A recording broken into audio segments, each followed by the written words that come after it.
سلام علیکم، وقتتون بخیر باشه. امیدوارم حالتون خوب باشه. میخوام داستان شفای یافته‌ای که پسر بچه کوچیکی بوده و مریضی لاعلاج داشته و حرم امام رضا اومدن و شفا گرفته رو واسهتون روایت کنم. حالا همراه من باشین تا این داستان جذاب و شنیدنی رو ببینیم، حرم رو و داستان رو گوش کنیم. این دوستاش پسر بچه خیلی کوچیک بوده دیگه، بچه بوده که توی کوچهشون با دوستاشون بازی میکرده و دوستای زیادی داشته. یه روز که بعد از مدت‌ها بلند میشه میره تو کوچه، بعد بچه‌ها دور هم جمع شده بودن.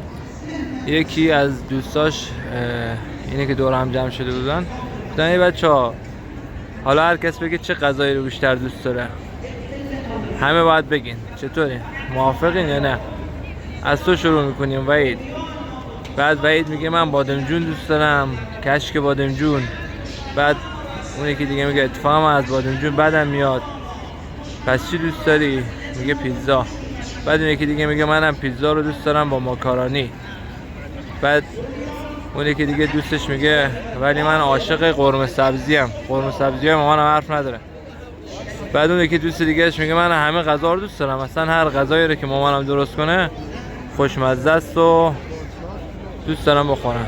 بعد همه رو به مهدی میکنن و میپرسن مهدی چرا ساکتی؟ تو بگو چه غذایی رو دوست داری.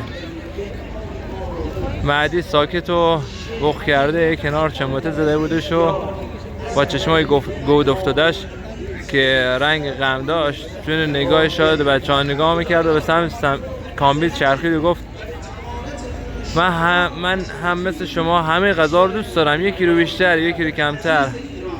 اما اینجا حرفش قطع میشه، حرف تو دهانش میمونه و سرش پایین میندازه، سعی میکنه بغضشو بخوره، نمیخواد سنبازیاش اشک اونو ببینن. اما بازم یه قطره اشک از رو چشماش و گونهش میاد پایین و تابلو میشه و رسواش میکنه. رضا که گریه اونو میبینه میپرسه چی شده مهدی؟ چرا گریه میکنی؟ بعد فرشید دوستش دستشو زیر شونه اون میگیره بالا و سرشو بالا میاره، میگه مهدی چرا چشمات خیس شده؟ چرا گریه میکنی؟ مهدی چیزی نمیگه و همچنان پر سکوت بوده نگاهش، نگاه نگران دوستاش.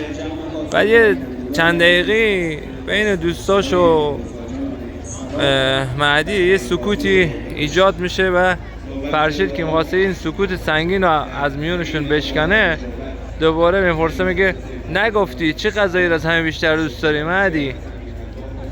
بعد مهدی از این که امروز بعد از مدت ها آمده بوده تو کوچه با هم بازیاش بوده احساس پشیمونی میکنه و از ترس اینی که واقعیت بیماریشو بگه دهانش قفل شده بوده و انگار دندوناش به هم چسبیده بودن و امکان باز شدن نداشته.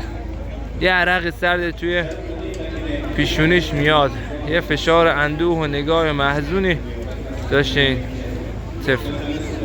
بچه ها که اینو نمیفهمن همچنان پیلش بودن. خب بگو کدوم غذا رو دوست داری؟ باید بگی، زود باش. مهدی هم با پشت دستش اشکاشو پاک میکنه و تو جواب سوالای دوستاش میگه، یه لبخند تلخی هم میزنه، میگه یه لقمه نون و پنیر، یه دونه کباب، یه پیاله ماست، یه دیس برنج، یه رون مرغ یا یه کاسه خورش. منم آرزوی خوردن همه اینا رو دارم، اما افسوس. بچه‌ها با شنیدن صدای غمگین مهدی سریع سکوت میکنن و یه احساس غم انگیزی اون محیطشون رو پر میکنه. برای غصه‌های دل مهدی دل اونای هم پر از غم میشه. رضا این سکوت رو با یه سوال دیگه میشکنه، میگه چرا نمیخوری غذا؟ دوست داری بخوری؟ مهدی زد زیر گریه و محمد خطاب به بچه ها میگه سر به سرش نذارین. نمیدونین چرا مدتی که مهدی کم میاد تو کوچه اون مریض شده. افشین قیافش حسابی غمگین میشه و میگه از قیافش پیداست که خیلی درد کشیده. مهدی نگاهش بالا میاره و تو چشمای پر ابهام دوستاش خیره میشه و چشماش مثل دوتا گودال بودش که با نور سیاه میدرخشید.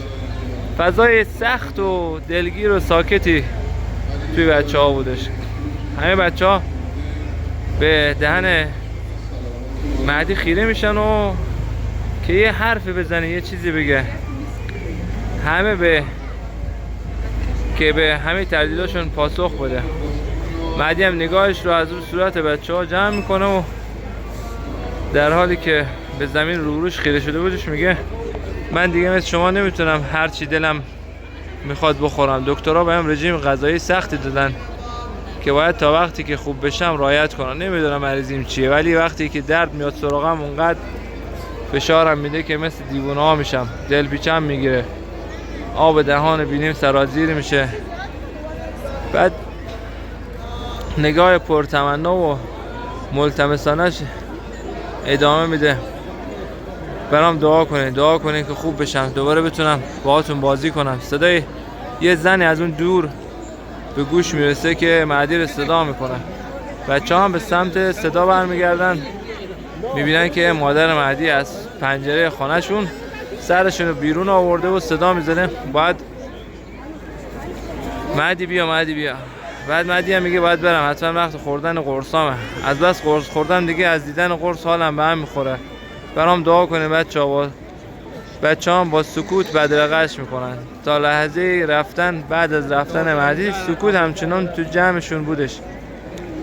بازم محمد سکوتو میشکنه و گفت تفلکی مهدی. بابام میگه دکترها جوابش کردن. یعنی بعد یکی دوستش میگه یعنی خوب نمیشه. بعد میگه نه بابام میگه وقتی دکترها جوابش کردن یعنی بعد منتظر هر اتفاقی بود. بعد اون یکی دیگه میگه منظورت چیه؟ یعنی اون میمیره؟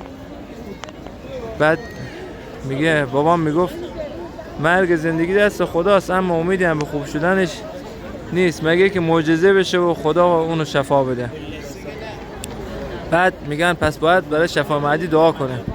دور هم دایره میزنن و دستا کوچیکشونو سمت آسمون میارن بالا و در حالی که چشماشونو بسته بودن برای سلامتی مهدی دعا میکنن.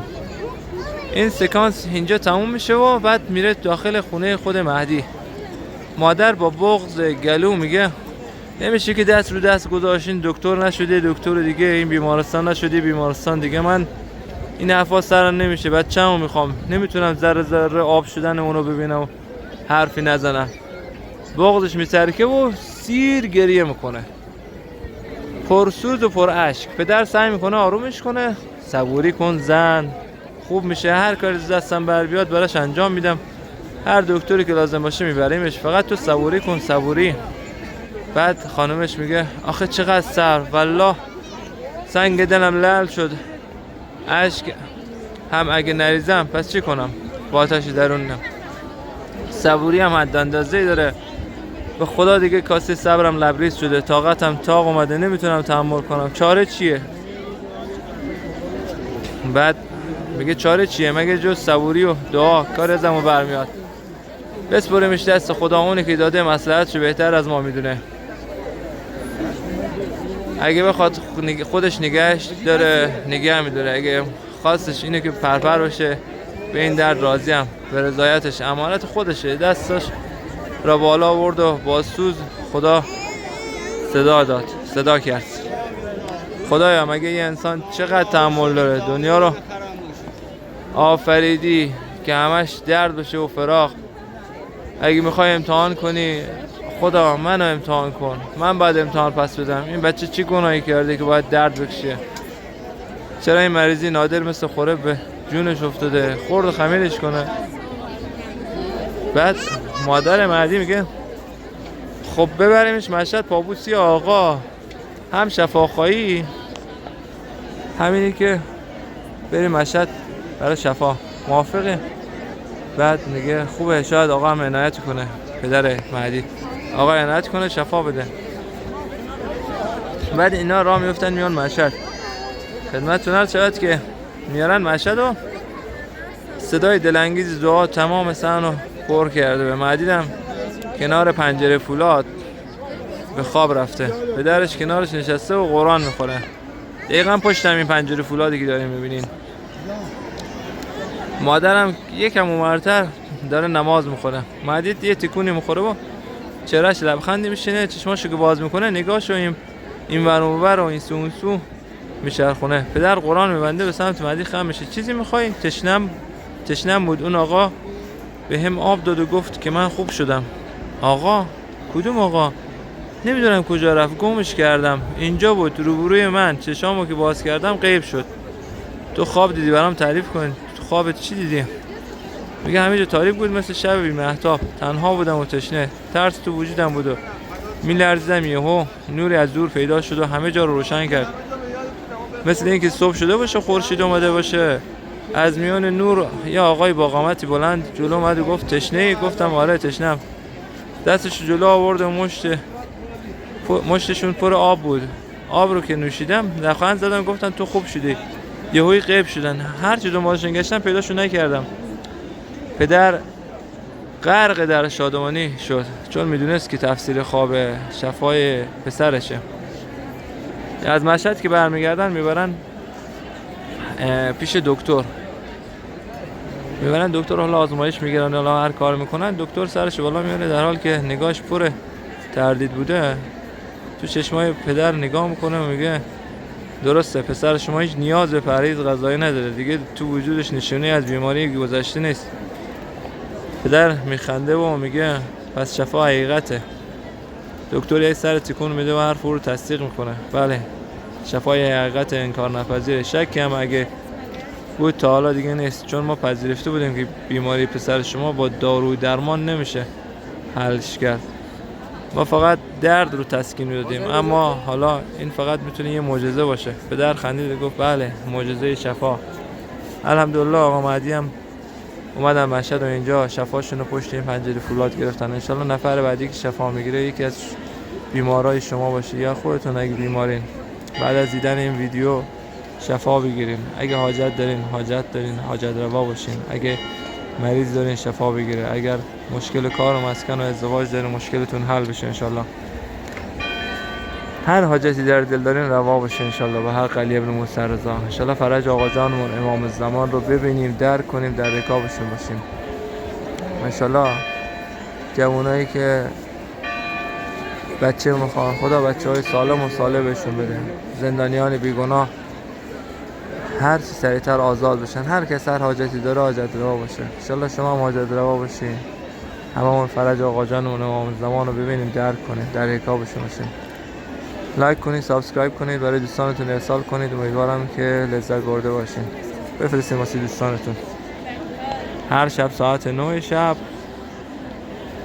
یه ویدیو از شفا یافتگان و داستان‌های واقعی شفا گرفتگانی که تو حرم امام رضا شفا گرفتن رو واسهتون میذارم. شما رو به خدای مهربون میسپارم. خدا نگهدارتون باشه.